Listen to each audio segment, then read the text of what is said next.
মাননীয় স্পিকার, আমার কাছে একজন রাজনীতিবিদ হিসাবে মনে হয় খুব সম্ভবত বাংলাদেশের মানুষ যত না রাজনৈতিক ডিবেট চায়, যত না রাজনৈতিক বিভিন্ন বক্তব্য চায়, তার থেকে তারা তাদের সমস্যার সমাধান চায়। মাননীয় স্পিকার, আজকে এই মুহূর্তে মাননীয় স্পিকার, আমার দলের সদস্যরা এবং ক্ষেত্র বিশেষ আমি দেখছি বিরোধী দলের বন্ধুরাও আমার কিছু কিছু কথায় টেবিল থাপড়াচ্ছেন। মাননীয় স্পিকার, এই যে চেয়ারটা আপনি দেখছেন, যেই চেয়ারে আমি এখানে বসছি আপনার সামনে মাননীয় স্পিকার, এই চেয়ারটি খুব কঠিন একটি চেয়ার মাননীয় স্পিকার। এই চেয়ারটি দেখলে মনে হয় বসতে খুব আরাম, আসলে মাননীয় স্পিকার মোটেও আরামের না।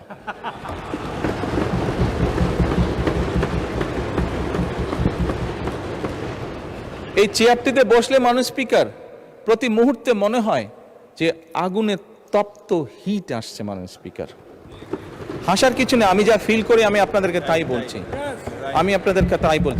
মাননীয় স্পিকার, এই চেয়ারের থেকে উঠে দাঁড়িয়ে আপনার সামনে বক্তব্যে আমি হয়তো অনেক পপুলার কথা বলতে পারতাম, যেটাতে আরো অনেক বেশি তালি হতো মাননীয় স্পিকার, কিন্তু এই চেয়ার আমাকে বলে যে আমি সবসময় পপুলার কথা বলতে পারি না, আমাকে সেটাই বলতে হবে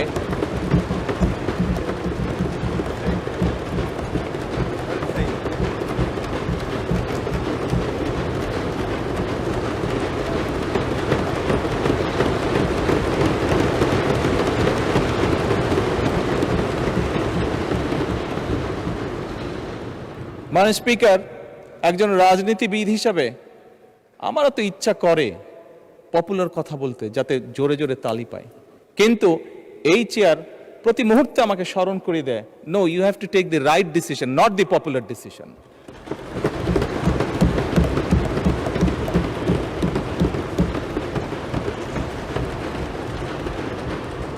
মাননীয় স্পিকার, আপনার মাধ্যমে আজকে এই সংসদের এই সবুজ চেয়ারে যারা বসে আছেন, আমি মনে করি আজকে বোধহয় আমাদেরকে সিদ্ধান্ত নিতে হবে যে আসুন আমরা পপুলার ডিসিশনে আলাপ করব না, আমরা আলাপ করব সঠিক ডিসিশনের ব্যাপারে, রাইট ডিসিশনের ব্যাপারে।